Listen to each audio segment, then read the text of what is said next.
Hello everyone and welcome. Make a cup of your favorite drink and get comfortable because this is a wonderful time for news stories from Yellowcat. Send your own stories in the comments below and maybe they'll be in our new video. Subscribe to the channel if you're not subscribed yet, and let's get started. How did that one worker lose their job? This was at a security job I had long ago. It was a simple job. All you had to do was stay awake and present at the majority of job sites. I'll call this guy, who began about the same time as me, Tom. At this point, the job had been ongoing for several months. I was in charge of securing the common spaces of the apartments at night. Most other guards on site would have been in their own vehicles, but I would leave my own car at the office and use a work vehicle for this. Tom spent this evening driving his own vehicle to a very sizable construction site. My employer calls and asks me to deliver something to Tom. I travel out to Tom's location with the documents from the office, but am unable to locate him anywhere. It was very large, so I assumed he was going somewhere else. However, I didn't want to waste any more time looking, so I told my boss. He said he would check later. After a few hours, I arrived to check on the security guards at the apartment complex at a different location in the city to see how they're doing and if they need anything. It was typical to have 2 guards on duty, but guess who was with them just shooting the breeze? Tom. He didn't seem to want to stay at the location where he was supposed to be since he was bored. Whatever. Tom was particularly instructed by me to return to his job site as quickly as possible. I won't disclose I saw you here. When I arrived earlier, I couldn't find you, and now the boss is arriving. At this point, Tom took off and I returned to my patrol route. A call from my employer arrives about an hour later. Tom arrived, but my boss, who has been in the company long enough to know better, was already at the location waiting for him. He refused to believe Tom's explanation that, I had a headache, and said he was going to fetch some medicine. Tom was fired on the spot.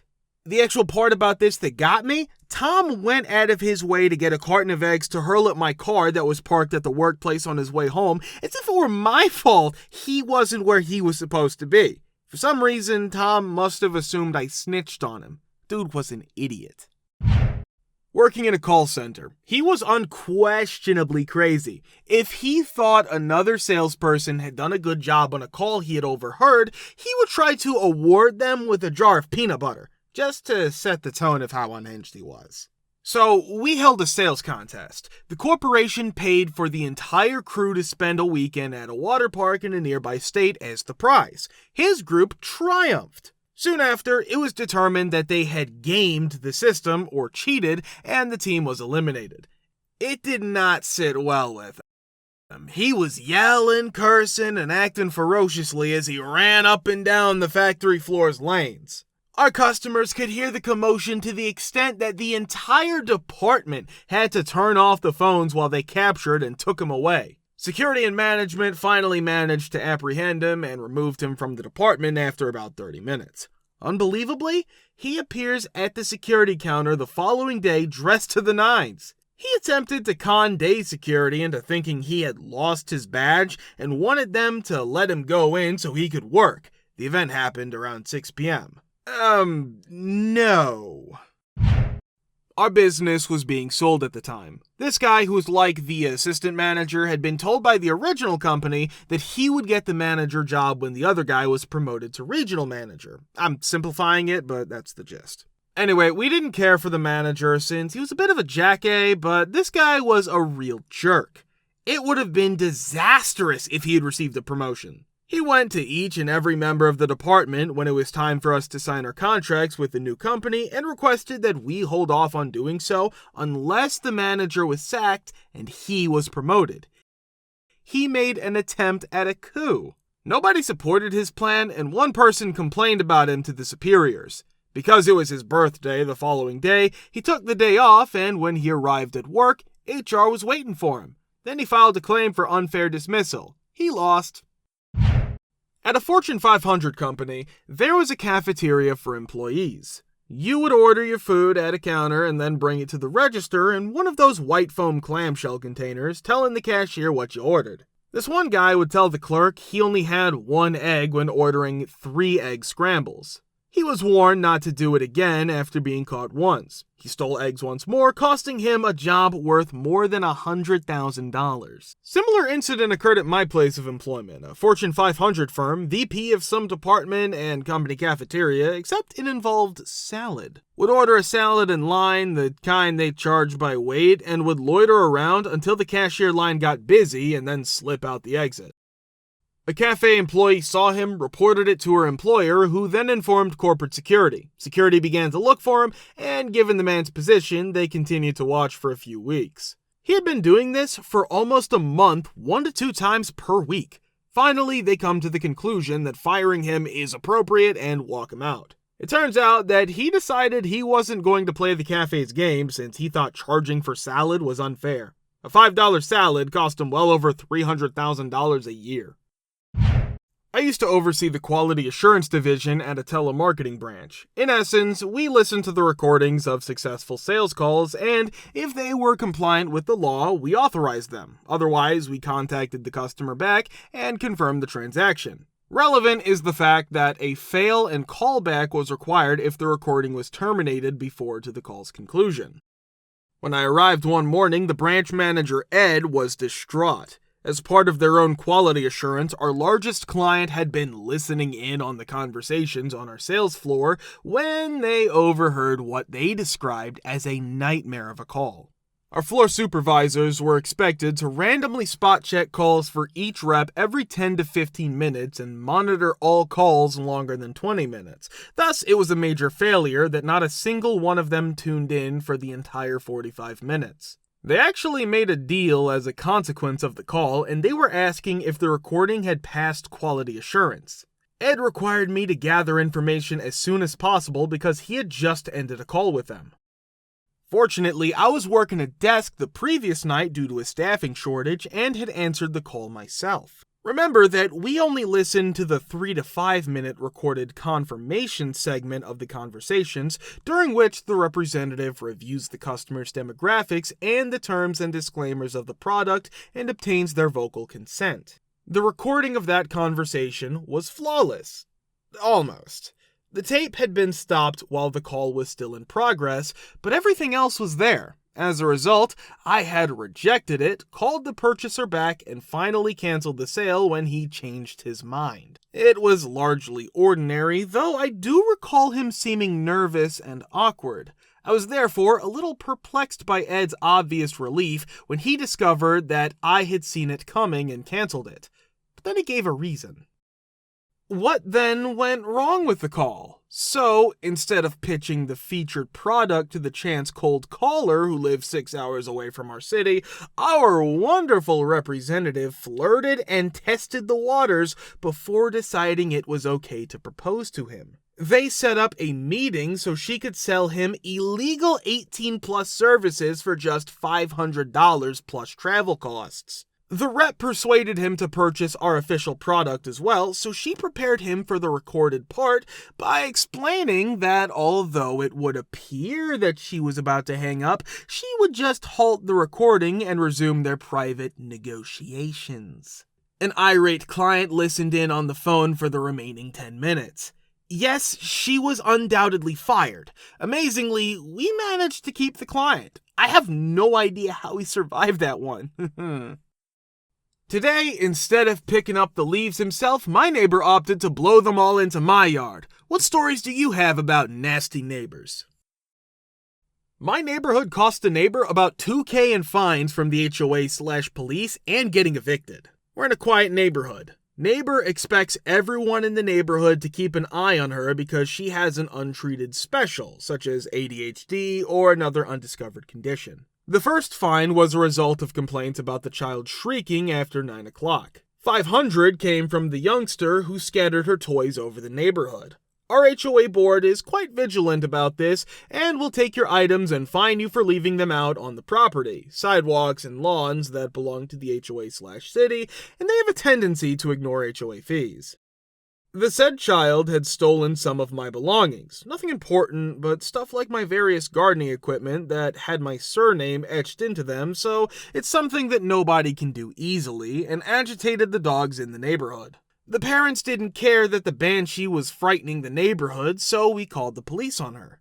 She trespassed onto my property, garage door was open while we were cleaning the garage out, and tore a lot of my plants out. Our yard usually receives compliments from the HOA.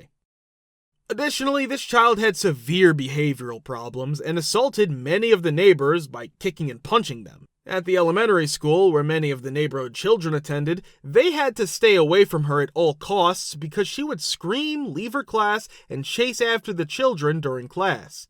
Many of the neighbors either waited until it was dark outside to walk their dogs when the hellion got home from school, or they came to my end of the cul-de-sac and hung out there. The mother had to leave her full-time work since she had been expelled from school due to her behavior problems. My father built a pseudo-dog run. Over the course of 3 years, this happened. The HOA board was getting fed up with writing citations and finally got them evicted. I don't know the full issues, but currently celebrating 3 months of that family being gone. A little backstory. These neighbors moved in 3 months ago and all was fine for a bit. However, around 7 a.m. every morning, these individuals would preach to everyone passing by or doing anything else while blasting gospel music as loud as they could. I tried to be courteous as they did this with me, but I made it clear that I wasn't interested in talking about religion. They appeared to be using an illicit substance, but that's just my speculation. After they finish painting their house a few weeks later, I see that they clean their brushes and other equipment with my yard hose. They painted my house and my brand new trash can by doing this without my permission. I approached them because I was angry with them. They denied what they had done and started with the God talk, so I just icked it. I did notice their bustling bodies crossing the street to visit the other neighbors' homes after this episode, but I didn't care. I assumed they were merely sharing the gospel or something similar. I believed this until the guy across the street I have known for 10 years came over and told me all they were doing was talking S about me. Okay, so who cares? Anyway, when I wake up in the morning, I hear a mower that sounds incredibly loud. I check out the window to see the man mowing my front yard. But he's killing my effing grass that I just planted after a broken water line in the spring tore up all the grass I had, else I would have been good with it. Not really, because I don't like him. I had been taking care of this grass as if it were my child. The ground was incredibly soggy and damp because it had recently rained heavily the previous evening. My lawn was like something out of a nightmare. He must have thought my grass had grown too long since he decided to mow it for me because he's such a nice guy. Or maybe he simply wanted to make me seem awful. Of course, I called the police. The guy was arrested for trespassing on private property and property damage. After that, they tried to keep it down because they had to pay to completely rebuild my lawn. 3 years ago, I left my mother's home, and just recently some new neighbors moved into the home next door. The area between the neighbor's garage and our driveway, which runs between the two, is a narrow strip of ground that has never been filled in. Our driveway is somewhat wide. I assume that the new neighbor was having issues with the water entering their basement due to the recent rainstorms. To solve the issue, they chose to fill in this narrow strip of ground with some hardening gravel. The crummy part, the gravel slope was leveled with the driveway. Worried that we might experience some flooding on the side of the home, where the side door is, and our not completely waterproof garage is too, my mother went to confront the new family next door about this issue. Not only are they actively ignoring her knocking on their door, my mom had to deal with the owner's younger 20-something brother. All that was mentioned when asked about talking to the homeowner about the gravel was, "Contact your lawyer if you have a problem." Did not require. Instead, the city was informed, and the planning and bylaw department unanimously decided that the gravel had to be removed since it had not been installed properly. Nearly exactly on the lot line, our neighbors constructed a 2-story shack that can only be described as a shack. It is only a few feet away from our garage. The top level of this shanty is covered by the roof, which has walls on 2.5 sides. The drywall that lines the walls was nearly finished, but because the majority of the walls are exposed to the elements, it swelled and disintegrated. They filled every inch of the building with boxes, equipment, and plastic storage. Did I mention that the entire structure is supported by 15 concrete blocks? It does indeed wobble when the wind picks up. We're hoping that when it falls, it'll fall off our garage and not onto it. They've left numerous tools, auto parts, electrical cables, old satellite dishes, and other items lying around the property to give it an even more rustic appearance. We have summoned a surveyor to confirm that their cabin is on the property line and have also filed a complaint with the county because this building is extremely hazardous. Update, I got news. It appears that a portion of the shack does in fact stand on the lot line, which is against the law. As a result, they were given an immediate notice to demolish the building. Ha! We won, and as soon as they take down the building, we'll erect a fence to keep out of view of the abomination they've erected in our yard. The only time I wish our community had an HOA is now because they would have never permitted this. We're very, very glad to see you all in the comments again. Many, many thanks for your support.